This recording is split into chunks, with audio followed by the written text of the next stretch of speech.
repasemos. La semana pasada, ¿de qué hablamos? El tema general. Siempre estamos hablando del reino, pero ¿en qué nos basamos? La oración. ¿De qué? ¿Qué oración? Del Padre Nuestro. Cómo el mismo Jesucristo en persona, que es la voz oficial supuestamente de toda iglesia o agrupación humana que se llame cristiana, la voz oficial es el Señor Jesucristo, ¿cierto? La palabra de Dios. Jesucristo mismo nos enseñó a qué en el Padre Nuestro y en relación al reino. ¿Qué nos enseñó? No se preocupe, todo es fácil. Amén, pero en relación, muy bien, ya, vamos a eso, vamos a eso. En primer lugar, en el Padre Nuestro, el Señor nos enseñó que debemos exaltar y glorificar el nombre de Dios. El nombre del Padre, ¿cierto? Jesucristo vino a la tierra no a hacer su asunto, vino a la tierra a cumplir la voluntad del Padre. Y el objetivo de Jesucristo era reconciliarnos con el Padre. Y cuando todo esto acabe aquí en la tierra, Jesucristo se va a ir a presentar delante del Padre y todo se lo va a ofrendar a Él. Le va a ofrendar a su iglesia, a su pueblo, todo lo que Él ha conseguido. Este reino que ha instaurado aquí en la tierra, todo se lo va a entregar al Padre. Todo lo va a poner bajo los pies del Padre. Porque todo es para Él. ¿Recuerdan ustedes cuando pasó Jesucristo con los discípulos y estaba ese hombre que era así? Y el Señor le dijo, Señor, los discípulos, Señor, ¿quién pecó? Estos sus padres. El Señor dijo, ninguno. No es que haya pecado él, no es que haya pecado sus padres, sino que era para este momento. ¿Para qué? Para glorificar el nombre del Padre. O sea, los milagros estaban preparados, pero para que ocurra un milagro tiene que ocurrir una necesidad, ¿cierto? Porque ya estoy hablando de una verdadera necesidad. Si yo tengo sed, voy a ir a buscar agua. Bien difícil que el Señor me aparezca un vasito de agua aquí. Ya, bien difícil. Dios puede hacerlo. Pero recuerden ustedes que todas las señales, como lo hemos visto antes, todos los ministerios, todos los dones, todos los llamamientos, todos son para la gloria del Señor. Todos son para la gloria del Padre. Y la Biblia nos enseña que el que glorifica al Padre, con ello glorifica ¿a quién? Al Hijo. Y viceversa también. Entonces, primero tenemos que glorificar al Padre. ¿Y cómo? Podemos utilizar la misma frase, pero no se trata, recuerden que eso es un modelo. El Señor nos dice que tiene que contener nuestra oración, pero no quiere decir solamente que le podemos orar por el pan. No, ahí está hablando de todas las necesidades básicas que nosotros tenemos, las cosas que necesitamos importantes, alguna preocupación natural, nosotros se la planteamos al Señor, ¿cierto? Pero lo primero es Padre Nuestro, nosotros nos apropiamos, sabemos que Él es nuestro Padre, no es solamente el Padre de otras personas, es mi Padre, es nuestro Padre. ¿Y por qué Jesucristo no dijo Padre mío en esa oración? Porque muchas veces lo dijo. Él decía, Abba Padre, Padre mío. Muchas veces, ¿por qué en el Padre Nuestro no fue un Padre mío que estás en los cielos, santificado sea tu nombre? Porque el Señor nos quiere recordar una cosa muy importante, y es que el Señor me ama a mí, pero también lo ama a Él, ama a ella, la ama a ella, y el Señor también se interesa en las necesidades de cada uno de ustedes, no solamente en las mías. Él es nuestro Padre, Él gobierna a mis hijos, gobierna a mi esposo, quiere gobernar esta nación, etcétera, etcétera. Que estás en los cielos, habla de autoridad. Santificado sea tu nombre, el nombre del Señor es sagrado, y es una de las cosas que nosotros menos tomamos por sagrado. En serio, ahí ese es un tema para tratar y para estudiar de qué manera nosotros no estamos tomando el nombre de Dios en vano, de qué manera nosotros estamos irrespetando el nombre del Señor. Y ahí hay un tema muy importante, pero no es el tema ahora del estudio. Santificado sea tu nombre, y ahí viene. ¿Qué nos enseñó Jesucristo entonces respecto al Padre Nuestro y al reino? ¿Qué nos enseñó? Que el reino llegue a nuestras vidas. Claro, que nosotros le pidamos, estemos pidiendo en nuestras oraciones que el reino de Dios sea establecido en nuestras vidas. Y nosotros decíamos la semana pasada, ¿pero por qué? Si el reino ya está en la tierra. Pero es que Dios tiene que gobernar en mi vida. Y nosotros sabemos que todavía hay algunas facetas que no maneja, que no las hemos entregado. Y son estas facetas que generalmente más nos preocupan, si no estaríamos relajaditas, pues, si lo hubiésemos entregado. Y eso es algo que nos acontece, unos más, otros menos. Y yo creo con todo mi corazón que hay personas que realmente han entregado su vida al Señor. O sea que son esas personas, tal vez una en un millón, lamentablemente, en que realmente se lo han entregado todo al Señor. ¿Ya? Ahí tenemos nosotros a nuestro obispo, que el Señor les dijo: tienes que hacer esto, tienes que comprarte un campo para que vayan ustedes allá y se establezcan y tengan tiempo para mí aparte, qué sé yo, reúna a la gente, comparte con el pueblo, y esto lo van a hacer. Mi obispo no tenía plata, yo no tenía plata, nadie tenía la plata. Y el Señor dijo: háganlo. Y yo no tenía la plata. Pero entonces, no puedo, no tengo la plata, qué sé yo. Y después el Señor me hace pensar. Todos teníamos que cooperar comprando un pedacito. Ustedes saben que en el sur, en esas partes, no se puede comprar de un sitio, ¿cierto? Los sitios son de mínimo de 5 hectáreas, ¿cierto? Claro. Entonces, y no se pueden comprar de a pedacito y después no se puede vender el pedacito. Es todo ese pedazo o nada. Entonces, ya todos teníamos que cooperar y ponernos con un pedazo. Y obviamente eso nos iba a dar un derecho. Nosotros también ponemos una casita ahí, si queríamos, si no queríamos, no, instalábamos nuestra carpita, qué sé yo. Ya, pues yo no tenía dónde lo saco, yo no genero recursos, etcétera, etcétera. En ese tiempo todavía no íbamos a Israel, pero no tenía cómo lo hago, y el Señor me está dando una oportunidad, pero si el Señor lo dijo, lo va a hacer. Y empezamos con mi hermana a buscar la forma de hacer. No nos metimos en ningún préstamo y empezamos a generar, aquí al punto con eso, lo que decía mi obispo: el Señor manda y mi obispo corre. Al principio se asustará los primeros 5 segundos, pero mi obispo siempre va, siempre lo hace. Hay personas así y así debiéramos ser. Entonces debemos orar y clamar al Señor para que cada día su reino se siga estableciendo en nuestras vidas. Que que tu reino, Señor, se establezca en mi vida. Ahora bien, y así hablamos sobre eso. Ahora, nosotros hablamos del reino, que el reino aquí, el reino allá, pero aunque nosotros sabemos, de todas maneras vamos a repasar esos conocimientos que ustedes ya tienen respecto a cómo entrar en el reino de Dios. O póngalo como título: cómo entrar en el reino de Dios. Ya, nosotros hasta aquí, desde que empezamos a hablar del tema del reino de Dios, nosotros hemos visto lo que es el reino de Dios, que es el gobierno de Dios en donde sea, ¿ya? El gobierno de Dios. Después hemos hablado dónde se encuentra el reino de Dios. ¿Dónde está el reino de Dios? Pues en cada uno de nosotros. Más general, ya en la tierra, porque no está en cada uno de nosotros, lamentablemente, y también en el cielo, ¿cierto? También vimos cualidades del reino de Dios. Dijimos que era justo, esas son características. Las cualidades del reino, ¿cuáles eran? Sobrenatural, era un reino de poder y no solo de palabras. Inconmovible, nada lo mueve, nada lo inquieta, es poderosísimo, todopoderoso. Y es un reino cuya realidad se experimenta en el ahora. O sea, también, por supuesto, siempre hemos hablado que hay una manifestación del reino gloriosa que viene cuando Jesucristo se establezca aquí en la tierra, ¿cierto? Cuando venga el Señor y se establezca. Y después vimos el carácter del reino, y ahí vimos la justicia, y ahí quedé debiendo la paz, y quedé debiendo el tema de el gozo. Entonces ahora vamos a ver cómo entrar en el reino de Dios. Nosotros sabemos claramente, y lo hemos leído en Juan 3:5, nosotros hemos visto que Jesucristo estaba hablando con un hombre que era un fariseo. Y ese fariseo se interesó en las cosas del Señor. Le llamó la atención lo que Jesús decía.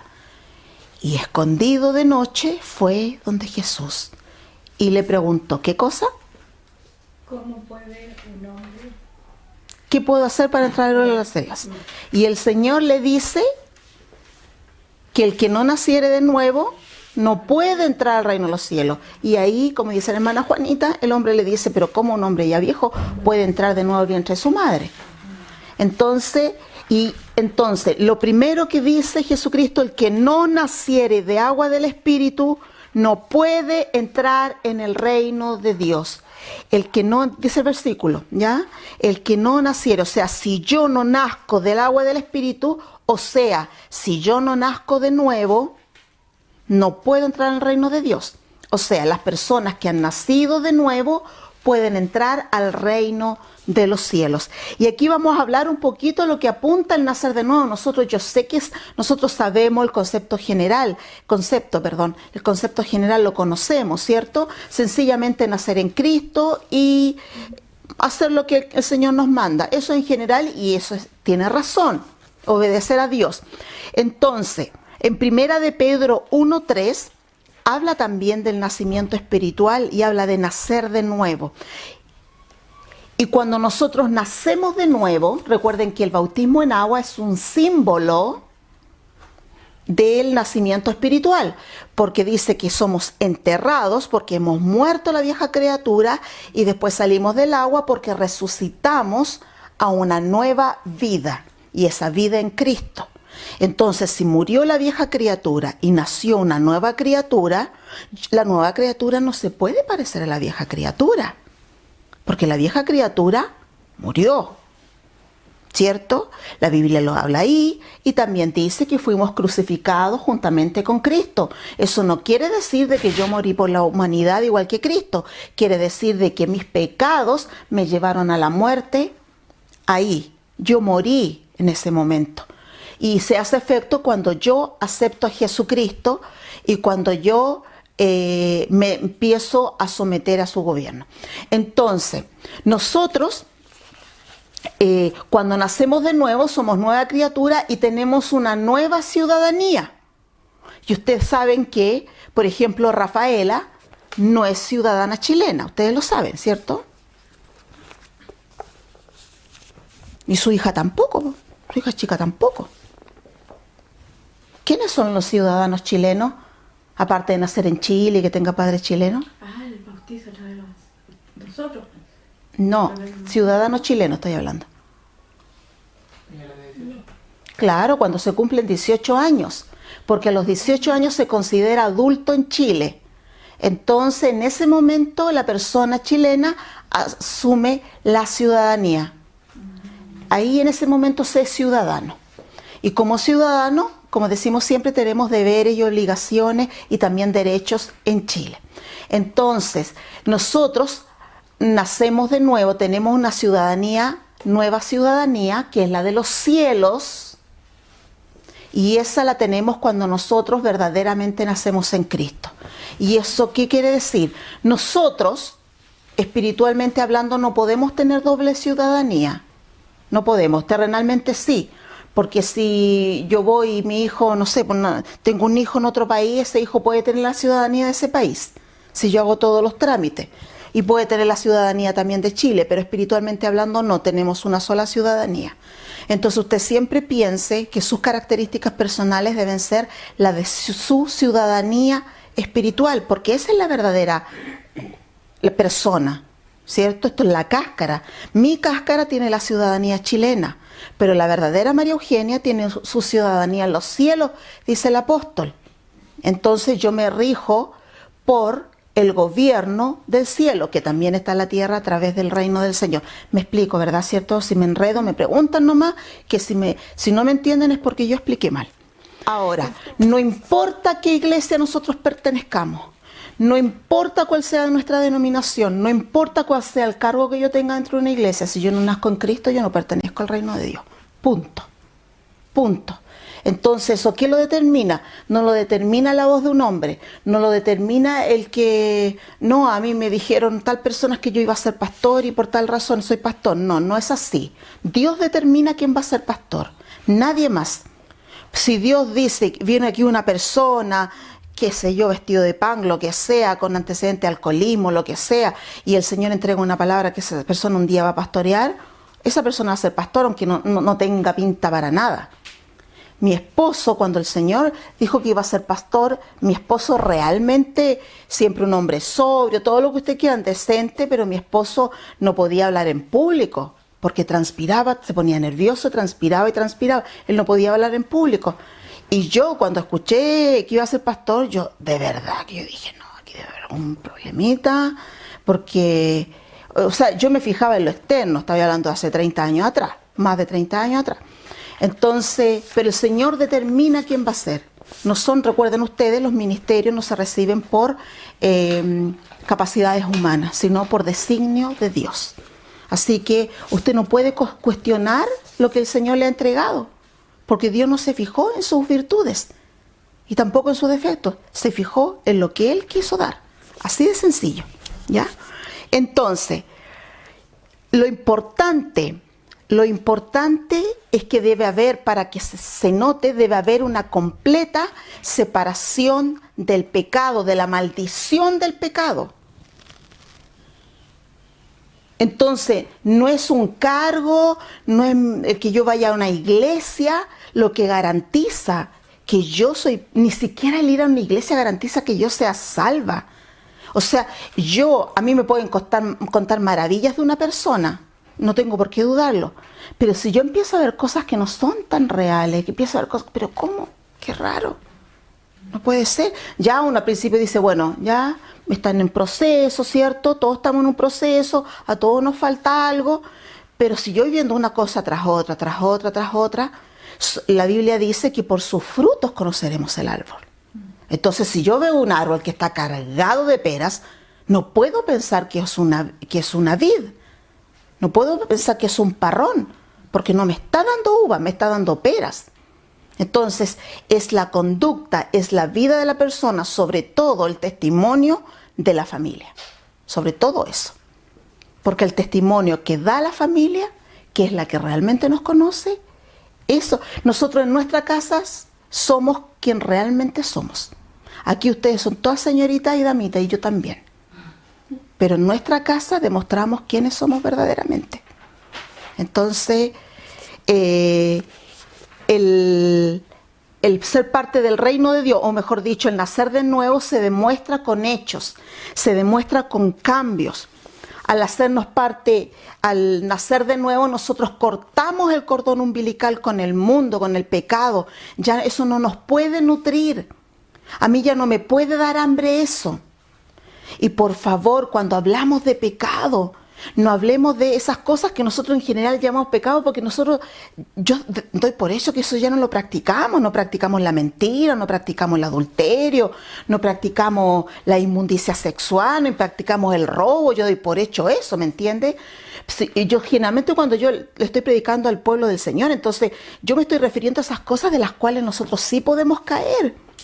El desánimo, la pena profunda que no salimos de ahí, la falta de perdón, esas cosas, esa angustia, qué sé yo, la pereza, el egoísmo, el miedo al futuro. Qué terrible que un hijo de Dios tenga miedo al futuro, si lo primero que Dios nos asegura es el futuro. Qué sé yo, el temor a las finanzas, lo económico, el temor a que nuestros hijos se vayan a morir. Yo cuando era muy jovencita, mamá, yo tenía tanto miedo que mis hijos fueran violados. Era un miedo tan patente en mi vida. Yo por eso siempre fui súper protectora. Y para mí, yo no confiaba en nadie. O sea, yo no le decía, este otro violado. No, yo no pensaba, sino que yo no me arriesgaba y punto. No me arriesgaba. Siempre con la enseñanza, los chiquillos, hasta el día de hoy, nadie te ha hecho esto, nadie te ha hecho otro. Cuando eran niños no les pasó esto, ellos me siguen diciendo, no mamá, no te preocupes, nunca nos pasó nada. Nadie les mostró lo que no tenía que mostrarles, no mamá. Hijos, si lo hicieron no fue culpa de ustedes, para que no lo nieguen, yo nunca te castigaría por eso. No mamá, yo tenía mucho ese miedo, hasta que un día el Señor mandó un instrumento profético, me habló de muchas cosas. Ni siquiera era de nuestra iglesia. Y vinieron, no sé si entregaron una palabra, vinieron a consultar, qué sé yo, y de repente la hermana me decía, pastora, esto, pastora, siento que el Señor me dice esto otro, pastora, y respecto a sus hijos, no tenga miedo, nunca les va a pasar nada. Gracias, Señor. Y ahí yo descansé, porque yo de verdad que dormía con un ojo abierto, pero... O sea, igual yo andaba pendiente de todo, ¿me ¿entiendes? Entonces, y el Señor me dio esa paz, me dio esa paz. Entonces, pero igual yo tengo que hacer mi parte, pero no vivir en angustia, porque yo vivía en angustia, en eso.